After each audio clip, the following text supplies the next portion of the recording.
there is truth behind every line, as kind of like arty as it sounds. It's true. There is literally, and that's the vibe of the room was very much that, stemming from Jordan and coming all the way down. That's what live theatre is about. It's about the fact it will never be replicated as you saw it last night, and that show will never happen again. Yes. You know, they were the only ones that got to see that, and that's what I think is brilliant.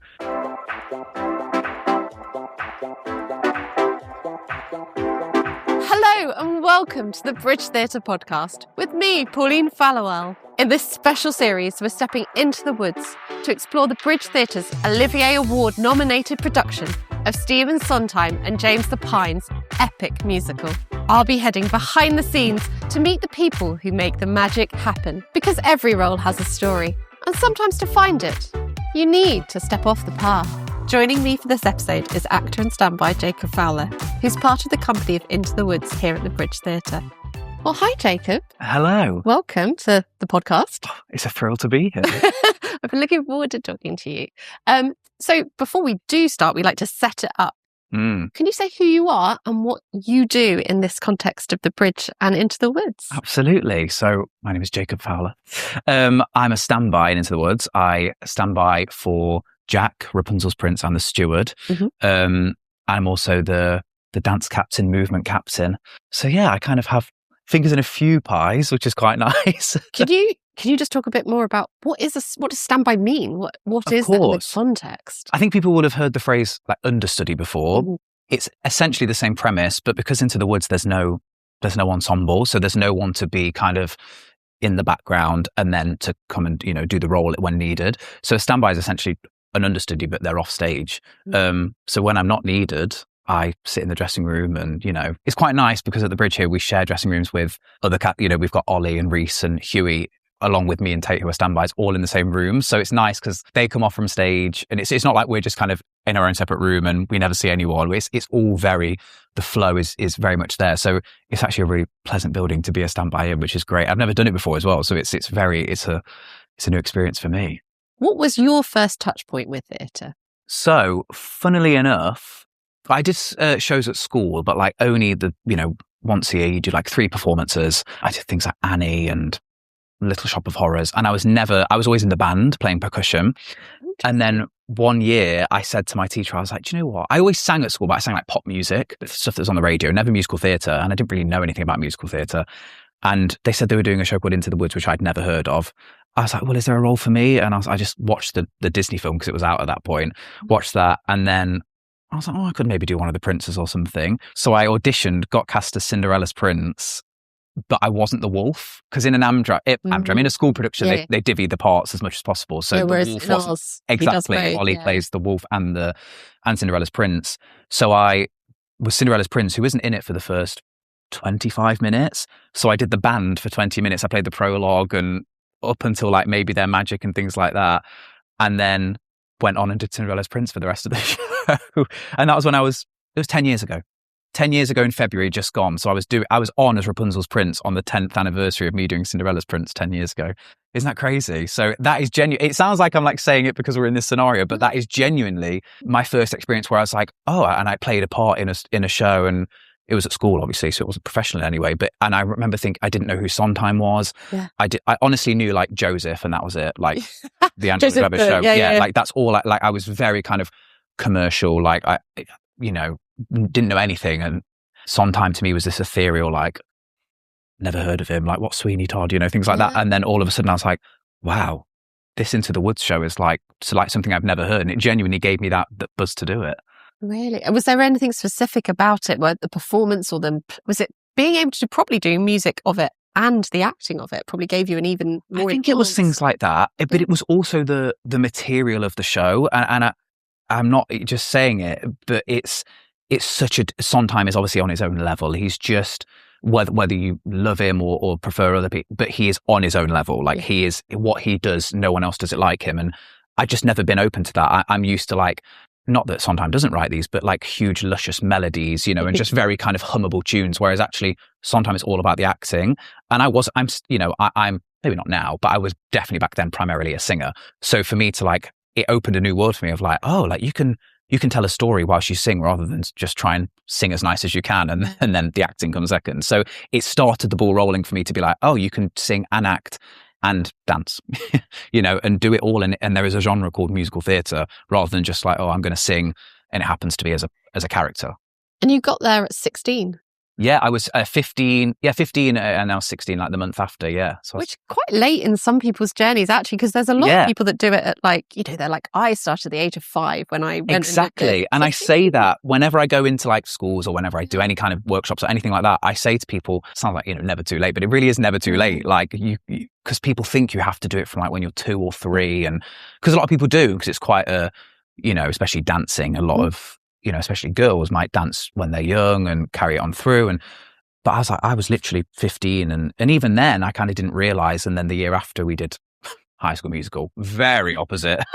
And I played Troy in that. So I was like, and I didn't do the band that year because I'll focus on the acting. And I was like, yeah, this is what I want to do. And that it was Into the Woods that got the ball rolling. So you did no dancing and you went from Into the Woods to being Troy in High School Musical. Oh, but don't think that meant I did dancing in High School because I really did not. I actually have not a fun fact, but whenever I tell anyone, I say I didn't hold a basketball in that whole show.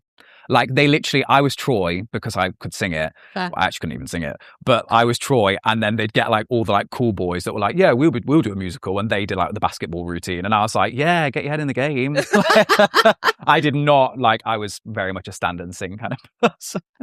I love that I've almost teased the dance captain thing now because I'm like, how do we end up here? Oh, you tell me. So that's amazing. So you then were like, I love this. I mean, how did your parents take this? Because especially if you're suddenly coming out going, oh, this is a thing I want to do. Well, again, funnily enough, my middle name is Oliver. And when my mum, when she was 13, played Nancy in Oliver, like again, school production. And she just loved doing that role. She's never done it since. She's got a beautiful voice. And so has my dad, actually, weirdly enough. They've never done performing arts. And she named me Jacob Oliver Fowler after the musical. So I feel like I've always had it slightly destined that I might do something. But I promise no one ever pushed it on me. My dad's a fishmonger and my mum's a childminder. Like they are so kind of far removed from this world. All my family are, we come from a random little suburb of Nottingham. And, it's very kind of typical state school education and stuff, although the school I went to was brilliant for the arts.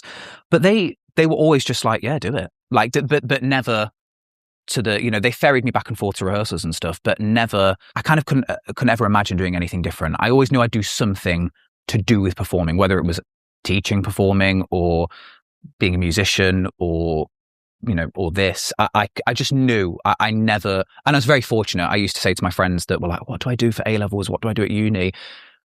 I kind of said to them, I was like, look, I'm very fortunate that I'll help you hopefully come to your conclusion. But they'd be like, how did you decide? And I'm like, I didn't. I just did it. It's worked out so far. But, at that point, I just thought I'll just audition for drama school. I don't know what I would have done if I hadn't got in. Probably just tried again the next year, And first year you auditioned and you got into... I went to Trinity Laban in Greenwich, which that was like another kind of a day where I just couldn't believe it. I was like, oh my gosh, I'm going to London to study musical theatre, like that again from a random place in Nottingham, having started it 2 years prior, and never had any lessons. I never had singing lessons, never had dance lessons. I just enjoyed it. I just loved it. And then, I got into this school and I was like, I couldn't believe it. I moved to London. I was like, I still walk, sometimes I'm always in the theatre really early because I do my admin in the dressing room. But I just in my days when we don't start till 6, I will literally just walk around London. Like anyone that knows me or has done a show with me, I'll just walk around and just be like, don't get me wrong, I'm not walking down Shaftesbury Avenue but I do walk around. I'm like, gosh, I'm so lucky to be here. I love it. And I try not to, as much as possible, take anything for granted, especially right now, in this building, in this show. Like I say, it means a lot to me from 10 years ago. So and now. So yeah, I really do. I do love it. And so that raw talent you had, how did it feel then being thrust into being told, not how to do it, but how, to be shaped to do it? Was that quite jarring for you, or did you... Do you know what? This is going to sound really bad, but I don't mean it to, but I'm quite a stubborn person. So I just kind of went through drama school and was like, I took everyone's advice on board, but I kind of was just like, and listen, it went to my detriment at some times as well. But I just kind of was like, I had singing lessons and they were like, you should probably do it like this. And I was like, yeah, absolutely. And then I'd go away and do it how I like to do it. But I think there's pros and cons to that. I'm not suggesting, I was the best student. Don't listen to any do you know what I mean? Yeah. But and then I had a bizarre time at drama school because I was only there for a year and a half and then COVID happened. So I I didn't. And then I left to film a random TV show. So like everything happened at once for me again, and I was just got thrust into this post-COVID world, which has kind of been my life since, which I've been very fortunate for. But I only did a year and a half. Like I never did my third year musical or anything like that. So I had a bizarre experience with drama school as well, in a good way. Yeah. But, you know, again, I didn't do the typical route there either. So it was all just a bit like, whenever I do those workshops or anything or speak to younger students, I'm just like, just know everything I'm about to tell you is so bizarre. Yeah. But that is the industry. I feel like most people don't have a generic. Some people don't train. Some people... which is great. You know, some people don't start till they're 40. Some people, you know, there's so many avenues into this world, whether it be acting or backstage or front of house or anything. How did you find out you had this gig? So I got an audition through, and we were meant to be going to see Billie Eilish in Amsterdam. And I remember it because we were like so excited to go and see her. And I got the audition through on the Friday, and we were flying on the Monday. And Stuart Burt, the casting director, I've auditioned for him quite a few times. I've got a good relationship with him in terms of like, you know, actor to casting director. And I just thought he's one of those casting directors, I think, that knows you're right for it when he won't, I'm not saying he'll give you the role necessarily. I've had a lot of auditions for him and not got them, but you know, he will know that you could be right for it rather than just calling in 1,000 people just to see. Waste. Exactly. He doesn't waste his time. He doesn't waste your time.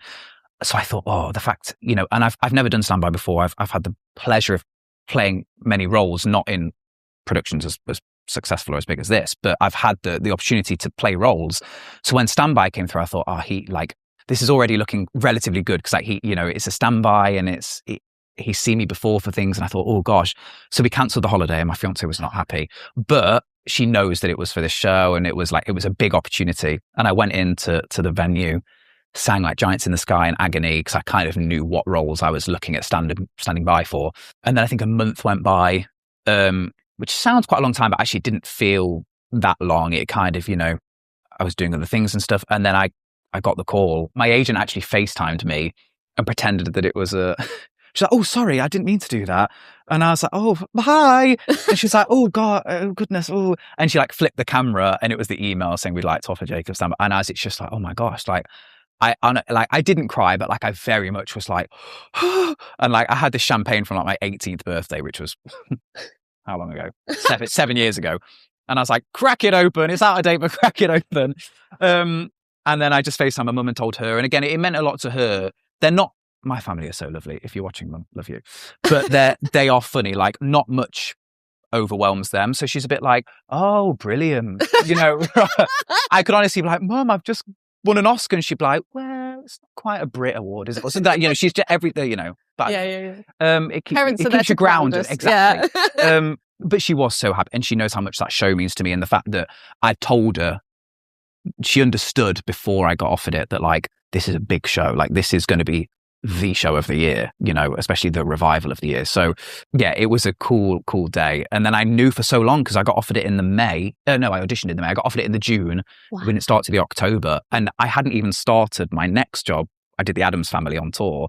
I hadn't even started that. So I started a job knowing I had a job after, which I've never done before. So it was like, it's so nice to, especially as a self-employed actor, to know I've got work till, but what was then April, but now, you know, now May this year, which was, so I knew my next year, which was so nice to know. Everything was, it was October the 13th we started. I remember, you know, it was just such a date in my head that I was like, gosh, first day of rehearsal was like walking in, and yeah, it was, I mean, up until now, it's still like a pinch me moment, but especially back then it was like, wow, it's incredible. Do you get to know much about the production before that moment? Or is it all that moment you walk into first day and that's when it's sort of first day at school and you learn everything? It's exactly that. Yeah. I mean, especially on a show like this that's so grand and got such incredible creatives and cast.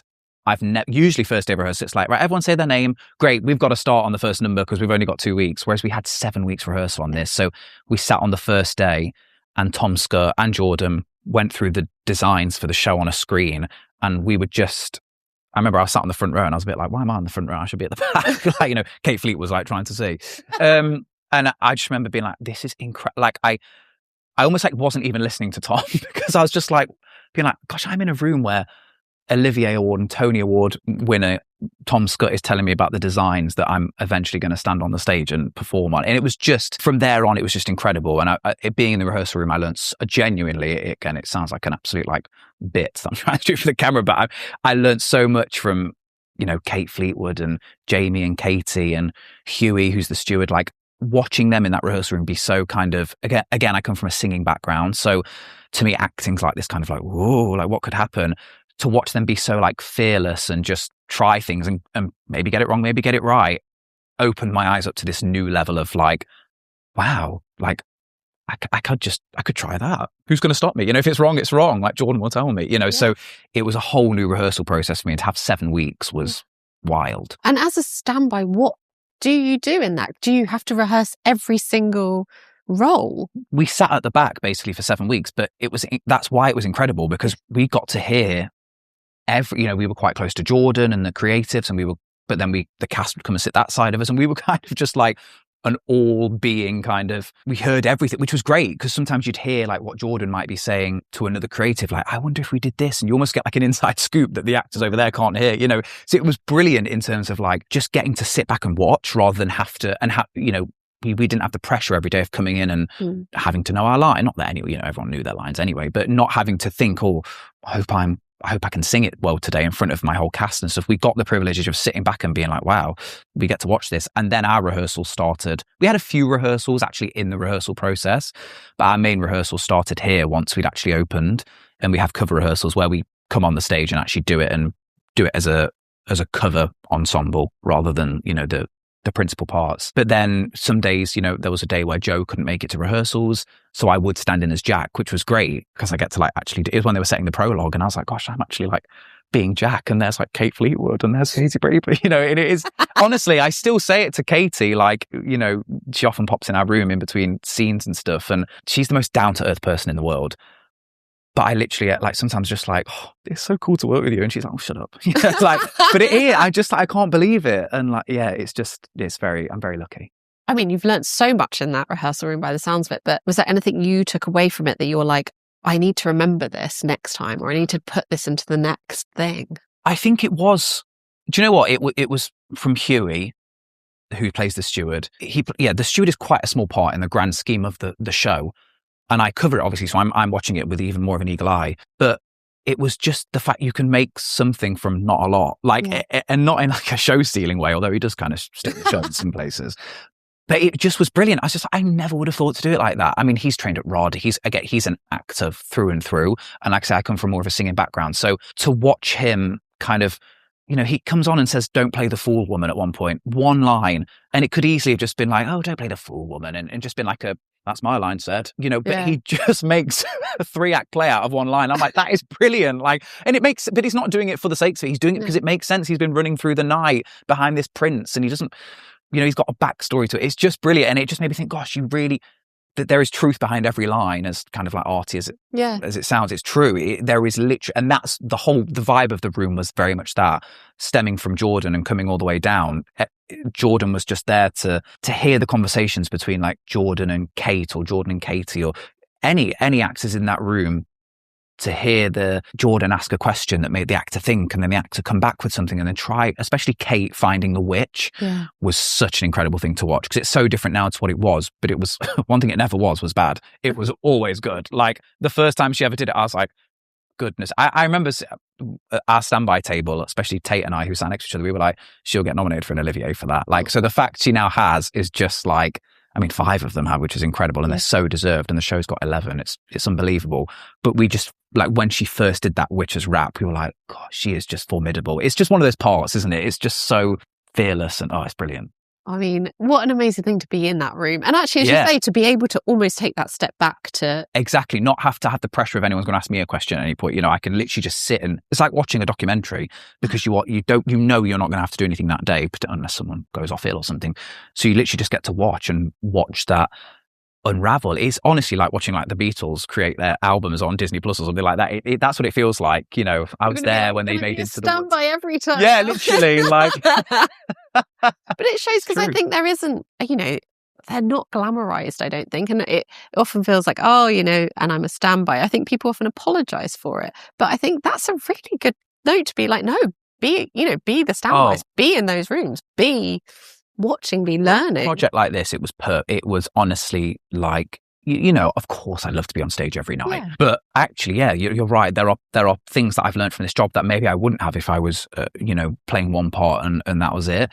And it's been invaluable. This show, to do a Sondheim with this cast, with this director at this venue, I would have done it. I would have worked front of house to be able to watch it every night. Do you know what I mean? Like it's been so great. And we've still got like 3 months left, which is great. Yeah, we do. Oh my gosh. I don't want to timestamp it. Maybe that's we've got 2 months left. So where did the dance captain element come from? Is that something you get given at the start, or is that something that evolves through the process? So I didn't get given it at the start.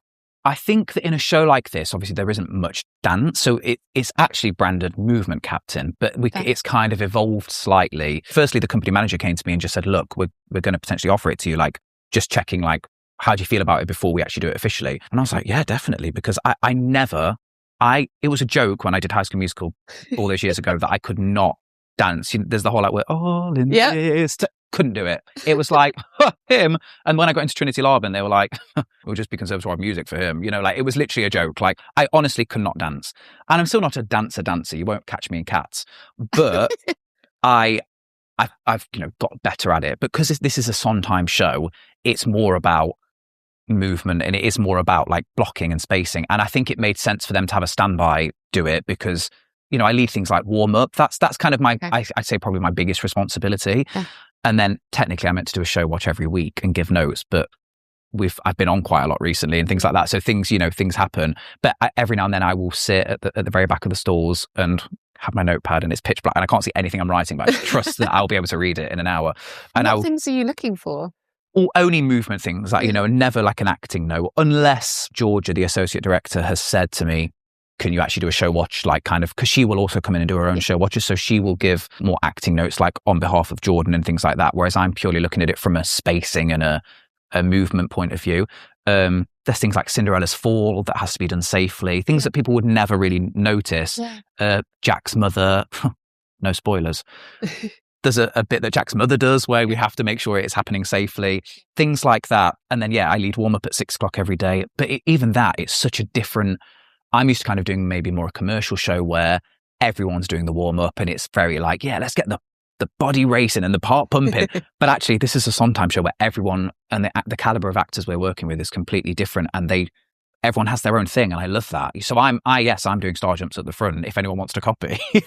But, like people will be off in the corners, like doing their own stretches and that's what they need to do to get into the show. And I love that. I'm all for it. So I'll do that. I'll do show watches. And then when a cover goes on for the first time, so I think, trying to think who the first cover was to go on. I think Tate went on as Cinderella's father very last minute one day.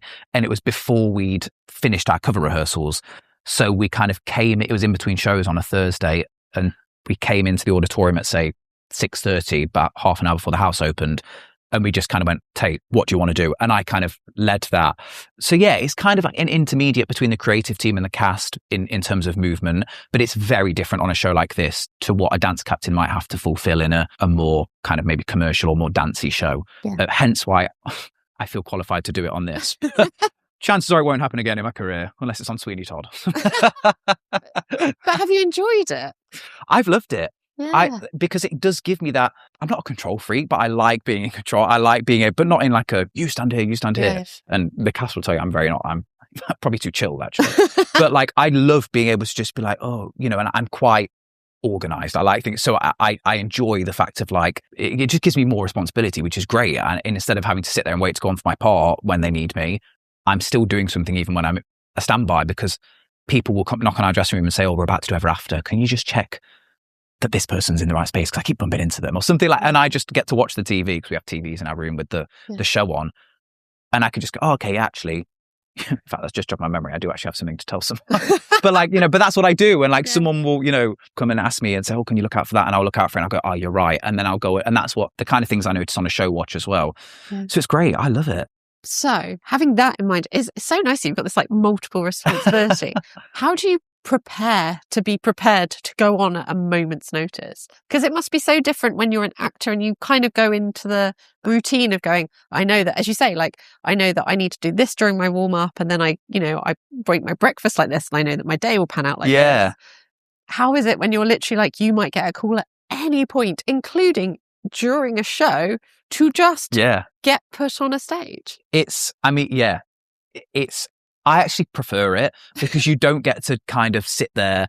You're not when I've played parts before, especially vocally demanding parts, I wake up and I'm waiting to be like, I wonder if I can sing it today. Like, whereas it's a different type of show anyway, because it's a more acting heavy show, and none of the 3 parts I sing are incredibly vocally demanding. It's not like a witch or something like that. I know I can kind of do it, even if I feel a bit, but I get to wake up every day and be like, probably won't be on today. So if I do get thrown on during a show, that might have happened recently, then your body just goes, yeah, do it. And you just do it, and I think that's the thrill of it. That's what I remember most from when I used to do it at school, is the thrill of being like, oh gosh, like anything could happen. It's just such a buzz. And that's what I love the most. I think it'd have been boring if everything had gone smoothly and no one ever went off and no one, it's fun that you get to go, right, guys, everyone get into the auditorium because we're going to rehearse this person in last minute. Like, the audience love it as well. Like everyone loves it because that's what live theatre is about. It's about the fact it will never be replicated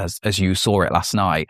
Like, yeah, I don't want to timestamp it too much, but like Huey was sat there in his whole steward thing yesterday waiting to go on for his first entrance. And bless Jamie had an injury and thank God he's okay now. And Huey had to get out of his steward costume. I had to get into his steward costume. He had to get into Baker all 20 minutes into the show, but the audience were cheering and they loved it because it is literally what you sign up to see. It really, and that show will never happen again. They were the only ones that got to see that. And that's what I think is brilliant. It's so magic. But how do you remember all of the parts? Do you ever have a fear that you're just going to walk on and say the line of the other part? Or sometimes, do you know what? Funny, being dance captain as well, it's the movement that gets me. It's especially because the ensemble bits like Ever After and the which is the end of Act 1 and the finale at the end of Act 2, I get nervous that am I going to stand in the wrong space? Like, and then someone's going to be like we came off yesterday from the giant scene, and I have a bit where, as the steward, I was with Huey playing the baker, but he's usually the steward. And I was like, just remind me where I go in this next scene, and it's not and he was like, you just walk over there and then round there. And I was like, oh yeah, of course. Yeah. But I was like, I should know that. But and I've been on for like 6 times already, but I think it was different last night. But lines happen because you're there's a choreography almost to the lines. You remember the pattern, you remember and also you're replying to what they say. So it's kind of more natural. But movement where it's like, okay, you've got to stand there and then turn here and step on your right foot. Again, it's quite an easy show to do it in terms of choreography, obviously, but there's still times I think, goodness. I mean, it happened 2 weeks ago. I went on as Jack halfway through a Saturday and hadn't been on in about a month. In Ever After, I just kept walking. There's a bit where we all spiral and I just kept going. I was having a great time and I ended on the wrong side of the picture. And I just remember Kate Fleetwood as the witch being like, we were doing the moves and she should look at us. Obviously, she was in character, but I just remember thinking like, you're not usually there. And I was like, sorry, with Milky White. And then I had to run round everyone to get to my finale position for the end of Act 1. So it has that's the only time I've ever actually really been in the wrong space. But thank goodness it was to no one's detriment. It wasn't going to affect the show. No one else would have known, apart from all the cast laughing at me. The humiliation. Exactly, on that walking side, off, especially because everyone walks off. That's the one point where everyone's walks off stage because it's the end of Act 1 and we're all in the dressing room corridor and everyone was like, Jacob, where were you meant to be then? And I was like, don't want to speak about it. But no, it's stuff like that happens. But yeah, at drama school and before, I never would have thought I could be a standby or someone that covers multiple roles because I thought, gosh, my brain can't handle it.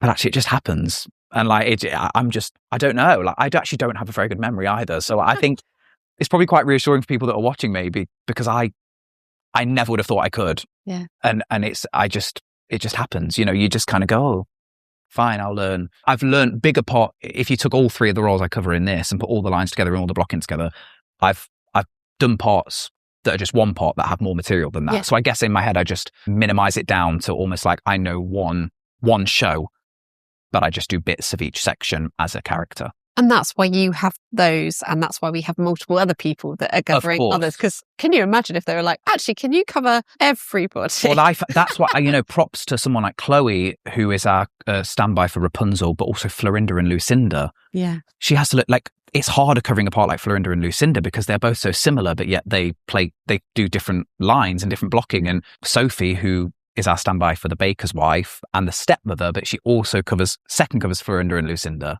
So she has to learn the stepmother, Florinda and Lucinda, and they all do all their scenes together pretty much.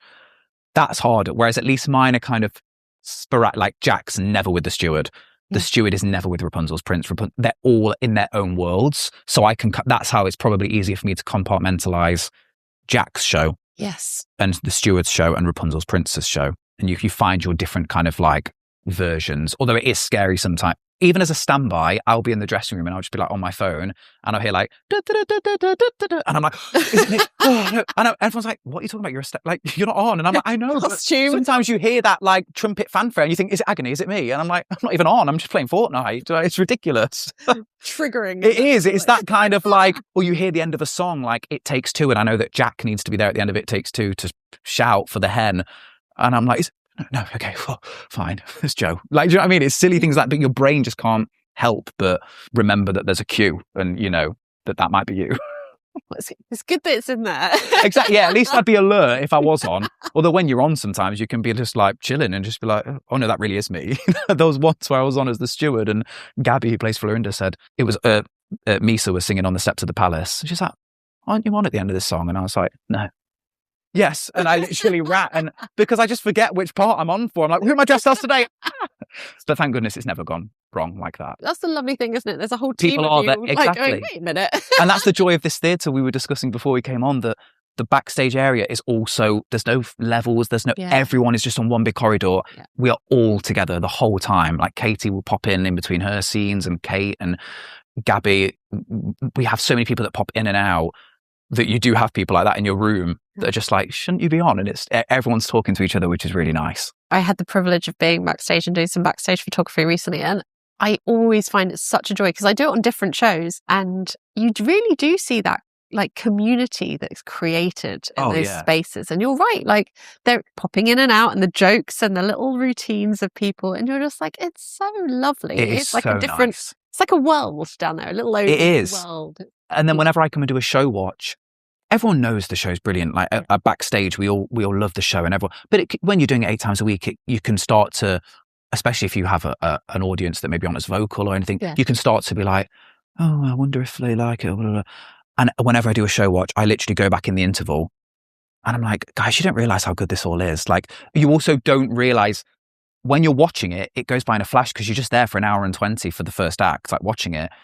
Whereas when you're backstage, it does tend to go quite slow because you're like, especially as a standby maybe because you're not doing anything, or if you have a part that pops in for a minute and then like the steward then is off for 15 minutes, then goes, but it goes by in a flash, and I go and I'm like, guys, this is so brilliant. Like, and I genuinely mean it. They probably think I'm just doing it to like boost them around, but I'm actually not.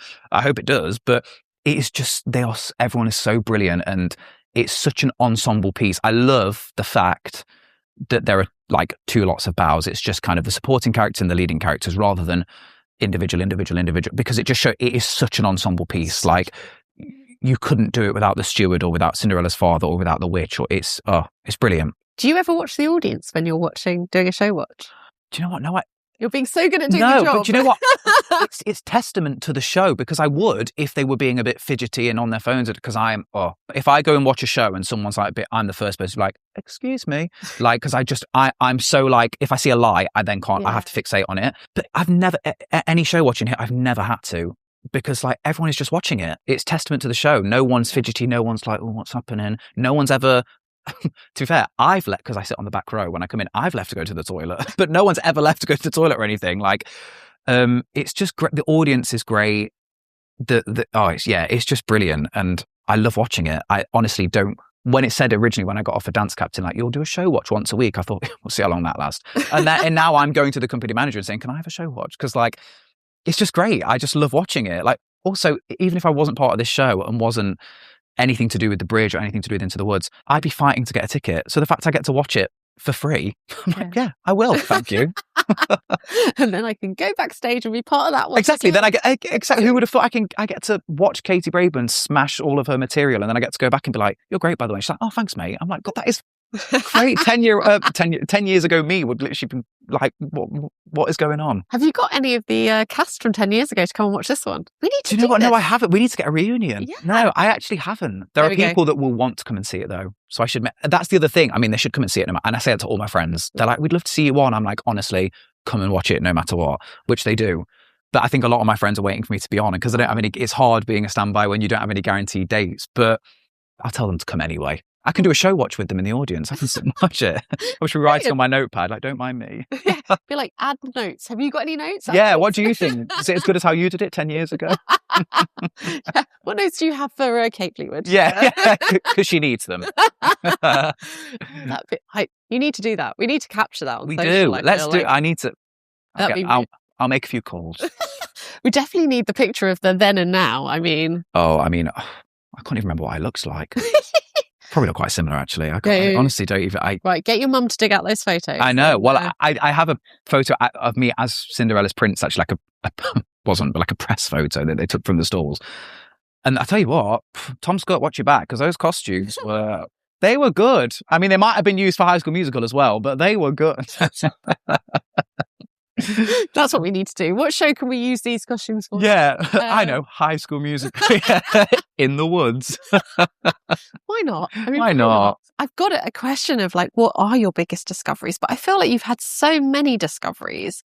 And I suppose the biggest question is, what do you want to do next? Do you know what? I'd actually love to do a play. I've never done a play before. Yeah. And I think, like I've spoke about being more of a singer and experience the incredible acting in this company. I would love to do something, I mean, the Bridge does loads of plays, like it's any of that, like, but any play, I would love to be a part of something where it's like, oh, okay, actually, I'm more out of my comfort zone. Because I guess I'm out of my comfort zone slightly here with the caliber of people. I'm just like, goodness me. But there is still, at the end of the day, you're relying on your singing and your musical theatre training. But whereas a play, I feel like I'd be like a fish out of water, but in a good way. I'd be challenged and I'd be like, goodness, I can't just like, scramble through the scene and then be like, anyway, let me sing. Like, you really, it's all about and I'd love to be challenged in that way. So anything like that, any other Sondheim. Basically just this again. Just keep going. I'll just stay here. If we can just keep it rolling here, yeah, I'll stay. Like, oh, yes. Yeah.